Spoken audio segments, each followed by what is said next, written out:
Hey, it's time for another Boone's Corner. Rich Herrera with you, along with Gold Glove and USC alumni Bret Boone joining us here as we talk a little college baseball because the road to Omaha has begun. Booney, how are you?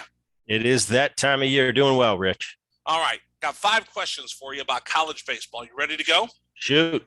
All right, so when you're coming out of high school, some kids will sign at 17, 18 years old, go play in the minors. Others decide to go play college baseball. What's the biggest decision to sign or not to sign and head either to the rookie leagues or head over to college baseball? How tough is that decision? Well, usually it's money nowadays, Rich. Back in my day, you're a first round pick, you get 500,000, 600,000. Now that's 5, 6 million. So the economics have definitely changed over the years. In my experience working with young players, seeing the progress of young players through the minor league ranks, or so be it through the college ranks, there are very few at the age 17, 18 years old, I feel, that are ready for professional baseball, not only physically, but mentally. There's a lot of growing up to do and getting thrown from a high school program where if you go all the way to CIF, you play 35 games to a minor league season where you're playing 142. That's a big adjustment, not even taking in consideration being away from home for the first time.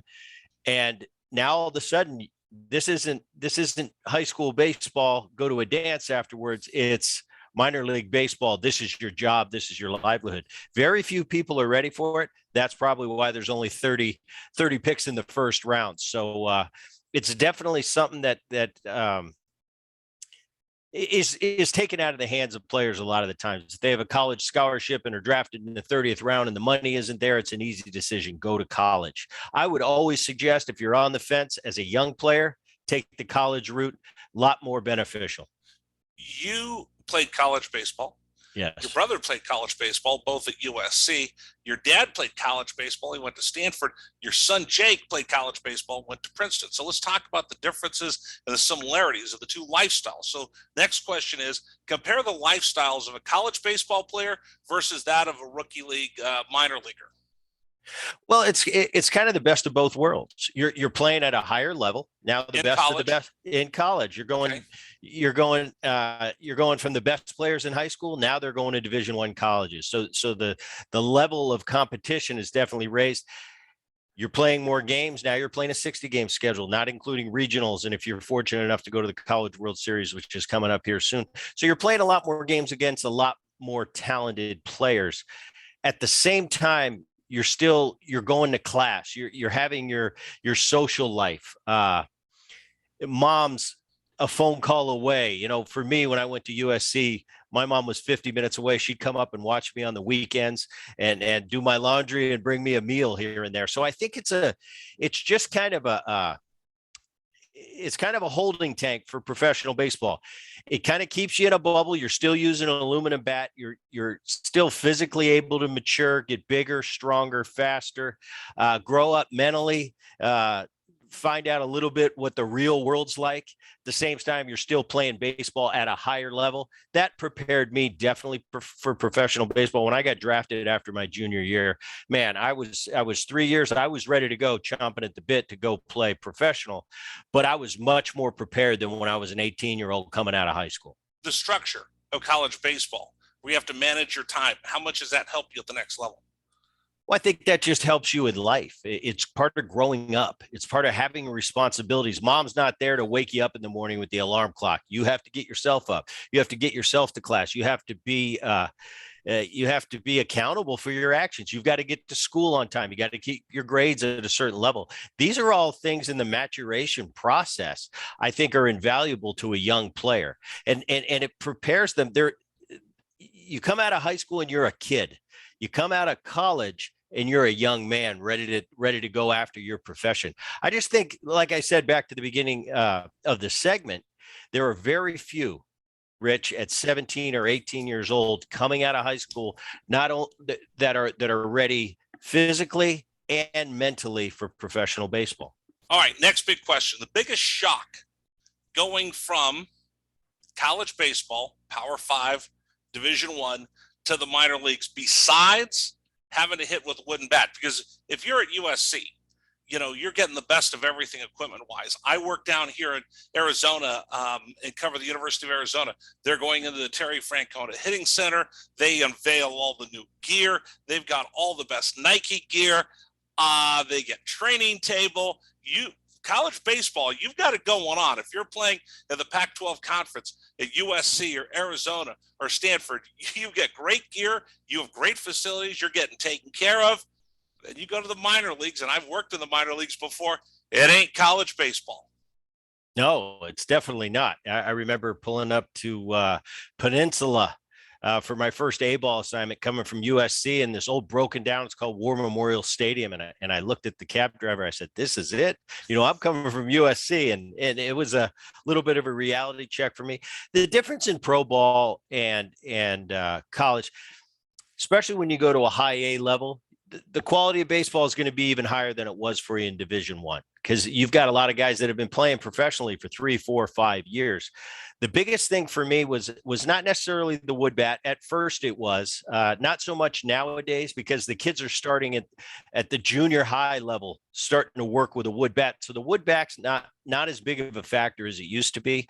But once you get past that, it's just the schedule. I mean, and it's every day, and there's nowhere to hide. There's nowhere to run. There's nowhere to hide. It's day after day after day. It's 142 games. Whereas the college schedule, you have the weekend big series with with another Pac-12 rival. And then maybe you've got a game during the week, but you've got 3 or 4 days off every week. Professional baseball, you're going 7 days a week. And like I said, there's nowhere to run. There's nowhere to hide when you're scuffling. The good part of that is when you're going well, you're skipping to the ballpark. I always wonder, though, because I've heard the stories. You've got a great story. I'm going to ask you to share with us about the spread. I got a training table down here for Pac-12 athletes, right? I get fed before the game. I get a snack after the game. I watch them, and they're catering meals for them after ball games as I'm standing down there talking to Chip Hale. I watch them walk in with whatever local restaurants bringing in food for the team. You don't get that when you're playing in Peninsula and you're playing in the lowest levels of the minor leagues. Tell me about the spread that you had when you first got to the minor leagues. Yeah, the spread's not, although, Rich, once again, like everything else, they're improving on it. It's gotten better. Especially at the rookie ball level, the low A levels, it was pretty much peanut butter and jelly if you got there quick enough and everybody else on the team hadn't eaten the peanut butter and jelly. That's basically what you had. So it was one of those things where anytime you can get some food here and there, you're grabbing it. It is improving in the minor leagues.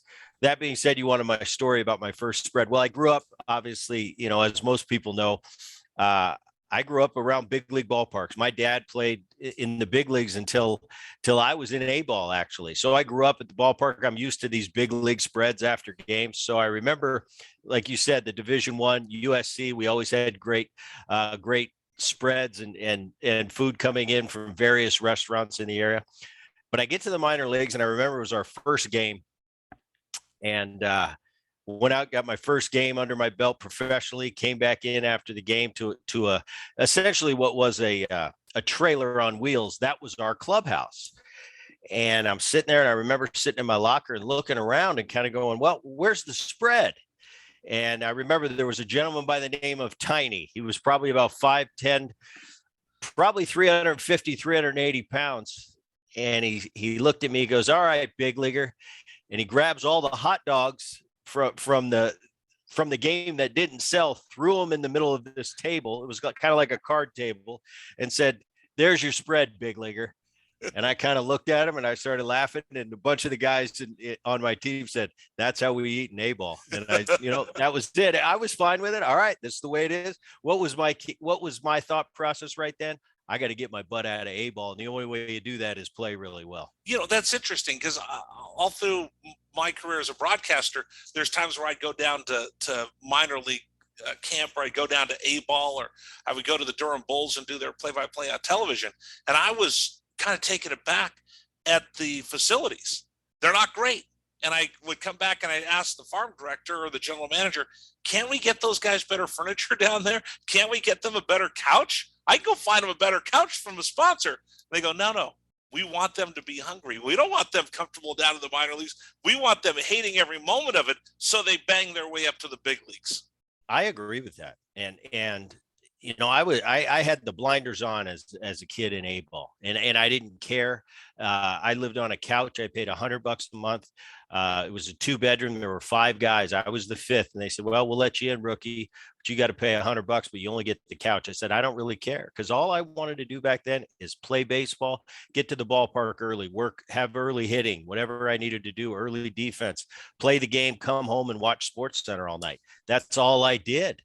And those memories are kind of cool. You get to the big leagues, and if you're fortunate enough to have a long big league career, you're pretty spoiled up there in the big leagues. Perfect fields, perfect backdrops, great spreads, unbelievable travel. You never touch your bags. But I think coming up through A-ball and AA and AAA and struggling a little bit, that prepares you for the big leagues. And it's like giving your son on his 16th birthday a Porsche. What's there to look forward to? So I think that way in the minor leagues, and I have a son in the minor leagues right now who's going through that, and I laugh when he complains about a certain facility or accommodations. I said, "What are you talking about?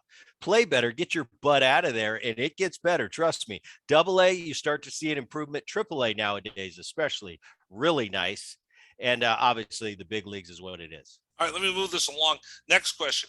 If you're watching the NCAA tournament as we get ready to send teams to Omaha, kind of weird, kind of different. If you're used to being around professional baseball, the cheering, the kids running around.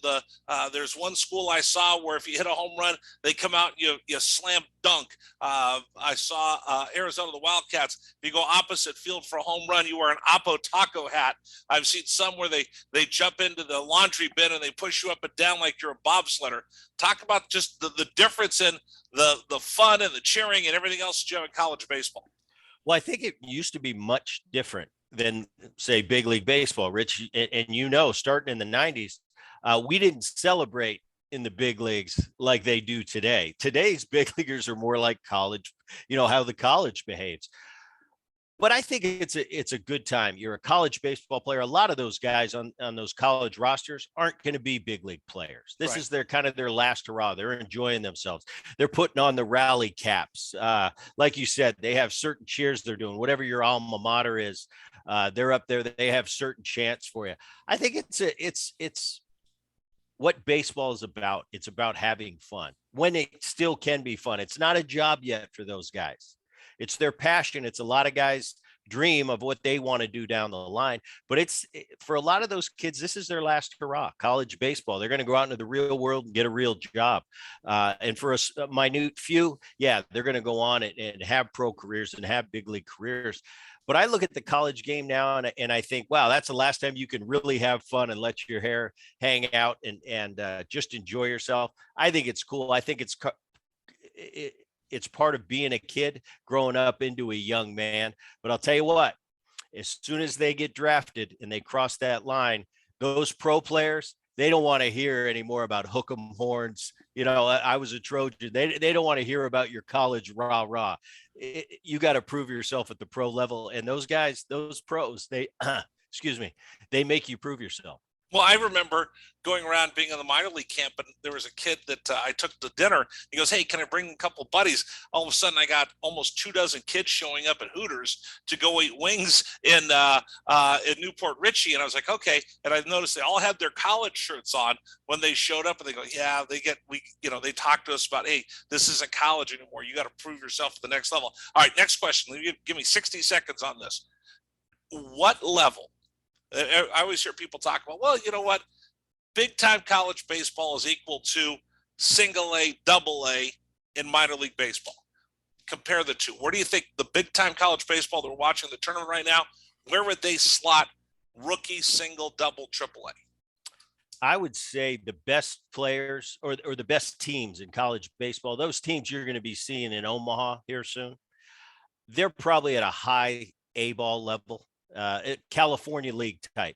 Okay. They're the low A ball levels in the minor leagues. The players are usually very talented, but are still in a learning process. The elite college programs, they're probably playing at a high A ball level.